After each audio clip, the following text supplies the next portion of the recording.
వే gold trusted gold buyers మీరు తాకట్టు పెట్టిన బంగారాన్ని విడిపించి ఈ రోజు ఉన్న మార్కెట్ ధరకు కొనబడను. మనం మార్నింగ్ ట్రెండ్స్ చూసినప్పుడు కొంచెం ఎర్లీ ట్రెండ్స్ చూసినప్పుడు మనం మార్నింగ్ డిబేట్లో ఉన్నప్పుడు ఆ ప్రభుత్వ వ్యతిరేక ఓటు విజయ్కి కలిసి వచ్చిందా అనే ఒక ప్రశ్నకి సరైన సమాధానం రాలేదనుకుంటాను. ఇప్పుడు మొత్తం రిజల్ట్స్ ఆల్మోస్ట్ వాళ్ళ దగ్గరకు వచ్చినాయి. ఇప్పుడు ఏమనిపిస్తుంది అంటే విజయ్కి ఏ ఓటు ఎక్కువగా ట్రాన్స్ఫర్ అయింది అనుకోవచ్చు? ఇప్పుడు విజయ్ మళ్ళీ again Pradeep Gupta hero again ఆయన చెప్పినట్టుగా 35% వచ్చింది విజయ్కి. 34.92 ఎంత ఉంది, రౌండ్ చేస్తే 35 వస్తుంది. ఓకే, డిఎంకే కూటమి దాదాపు క్లోజ్లీ 33 వచ్చింది. అంటే 35 వస్తుంది అన్నాడు కానీ 33 వచ్చింది. దానివల్ల విజయ్ విషయంలో ఓటింగ్ పర్సెంట్ కరెక్ట్గా వచ్చింది, ఎగ్జాక్ట్గా వచ్చింది 35%. సీట్ల పరంగా కూడా 107 ఆయన చెప్పిన రేంజ్ 98 నుంచి 120 ఆ రేంజ్లో ఉంది. కాబట్టి విజయ్ విషయంలో 100% access my India Pradeep correct. DMK కూటమి దగ్గరికి వచ్చేసరికి 35% ఓటింగ్ వస్తుంది అనుకున్నాడు, కానీ 33 దగ్గర ఆగింది. ఆ 2% పోవటం వల్లనే వీళ్ళు 75 సీట్ల దగ్గర అయిపోయారు. ఆ 2% కానీ వచ్చుంటే వీళ్ళు కూడా ఆయన చెప్పినట్టు 92 నుంచి 110 మధ్యలో వచ్చిండేవాళ్ళు. కేవలం ఆ 2% మాత్రమే. ఆ 2% నిజంగా ప్రభుత్వ వ్యతిరేకత ఓటా అంటే చాలా కష్టం. డిఎంకే కూటమికి 33% వచ్చింది. వాళ్ళకు ఒరిజినల్గా 32-38% వాళ్ళ ఓట్ బ్యాంక్ ఉంది అనుకుందాం, ఓడిపోయి అనుకుందాం. సో వాళ్ళు కోల్పోయింది ఏముందంటే వాళ్ళ ఓట్ బ్యాంకులో కొంత కోల్పోయినట్టున్నారు. అందులో కూడా ఫస్ట్ టైం ఓటర్లు పోతారని అంచనా ఉంది.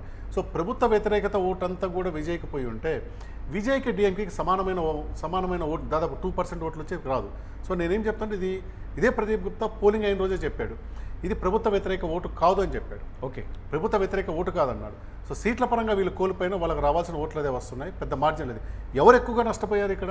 అన్నాడీఎంకే కూటమి. ఓకే, అన్నాడీఎంకే తన సొంత బలంకి రావాల్సిన 32 వాళ్ళ కూడా 30, ఈ రెండు పార్టీలో కూడా 32 నుంచి 35 మధ్యలో ఉంటుంది. వాళ్ళంతవరకు రాలేదు, వాళ్ళు 27-28 దగ్గర అయిపోయినారు. ఓకే, వాళ్ళు కోల్పోయినారు.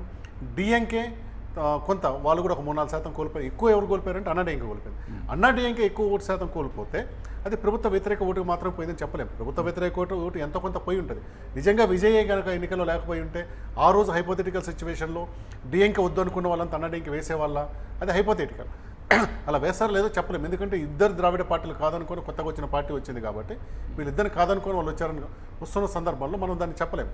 ఓకే, ప్రభుత్వ వ్యతిరేక ఓటు మాత్రమే కాదు ఇది. ఈ రెండు ద్రావిడ పార్టీలుగా ప్రత్యామ్నాయంగా ఒకటి చూస్తూ ఉన్నారు. నేను చెప్పేది ఏమంటే విజయ్ గెలుపుకి ప్రధానమైన కారణం ప్రత్యామ్నాయంగా చూడటమే. ఓకే, డిఎంకేను ఓడగొట్టడమో అన్నాడీఎంకేను ఓడగొట్టడమో కాదు. కొత్తగా వచ్చాడు, కొత్తగా ఇతనికి అవకాశం ఇవ్వాలి, ఈ రెండు పార్టీలకు భిన్నంగా ప్రత్యామ్నాయంగా చూడాలన్న కోణంతో అతనికి మెజారిటీ ఓట్లు వచ్చినాయి. మొదటి నుంచి అనుకుంటున్నట్టుగానే ఫస్ట్ టైం సెకండ్ టైం ఓటర్లు వేశారు, ఉమెన్ ఓటర్లు వేశారు. ఎన్టీకే ఓట్ బ్యాంకు, ఎన్టీకే ఈరోజు 3.8, ఇంతమంది 8.2.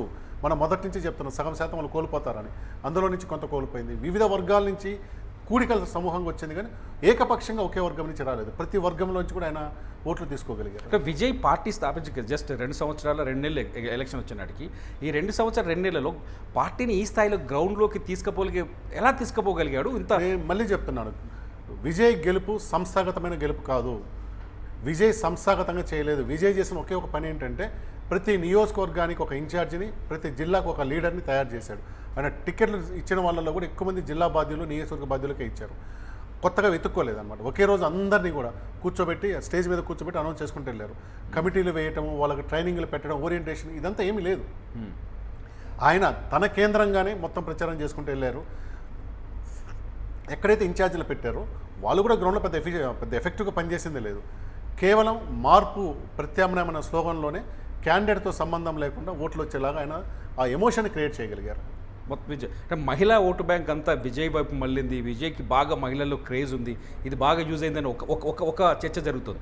రెండోది వచ్చేసి విజయ్ లాస్ట్ రోజు చెన్నై వైఎంసీలో మా పిల్లల్ని మీ తల్లిదండ్రులు ఓటేయండి అని చెప్పేసి ఒక ట్రెండ్ సోషల్ మీడియాలో ఒక స్లోగన్ క్రియేట్ చేశారు. అది కూడా బాగా ఉపయోగపడింది చెప్తున్నారు. ఇటువంటి నినాదాలు ఎఫెక్ట్ చూపిస్తాయి అనుకోవచ్చు. విజయ్ మొదటి నుంచి చెప్పాడు ప్రతి ఇంట్లో నాకు ఒక ఓటు ఉందని. ఈరోజు ఆయన దాదాపు 1,40,00,000 ఓట్లు వచ్చాయి. ఆయన చెప్పింది నిజంలా కనిపిస్తుంది. ఆ ఒక ఓటు పక్కా మహిళలే, రెండో ఓటు వస్తేనే ఎవరిదైనా. ఆయనకు ఒక ఇంట్లో 2 ఓట్లు వస్తే ఒక ఓటు పక్కా మహిళది, రెండోది పురుషుడు, ఇంకొకరిలో అంటే పిల్లల్లో ఎవరో చూసుకోవాలన్నమాట. ఆయన పెట్టుకున్న నమ్మకం నిజమైంది. ఆయన టార్గెట్ కూడా మహిళలను చేస్తూ వచ్చారు. అయితే ఎక్కువ సంస్థలు ఏమనుకున్నాయంటే ఫస్ట్ టైం ఓటర్లు వేయొచ్చు, కానీ ఫస్ట్ టైం ఓటర్లు మాత్రము వేయొచ్చు, కానీ 35-40 years ఉన్న వాళ్ళు వేస్తారా అనే దగ్గర అనుమానం ఉంది. అవన్నీ పటాపంచలు చేస్తూ అత్యధిక శాతం వేసేసారు ఆయనకి. ఓకే, ఏఐడిఎంకేకి వాళ్ళ సంప్రదాయ ఓటు బ్యాంక్ మిగిలిందా? ఖచ్చితంగా ఒక 5-6% తగ్గింది కదా. సంప్రదాయ ఓటు వాళ్ళకు 32-34% రాలా, నాకు తెలిసి 27 అక్కడెక్కడ అయిపోయినారు, 25-27లో. అంటే వాళ్ళ సాంప్రదాయ ఓటు బ్యాంకులో కూడా వాళ్ళు నష్టపోయినారు వాళ్ళు. ఓకే.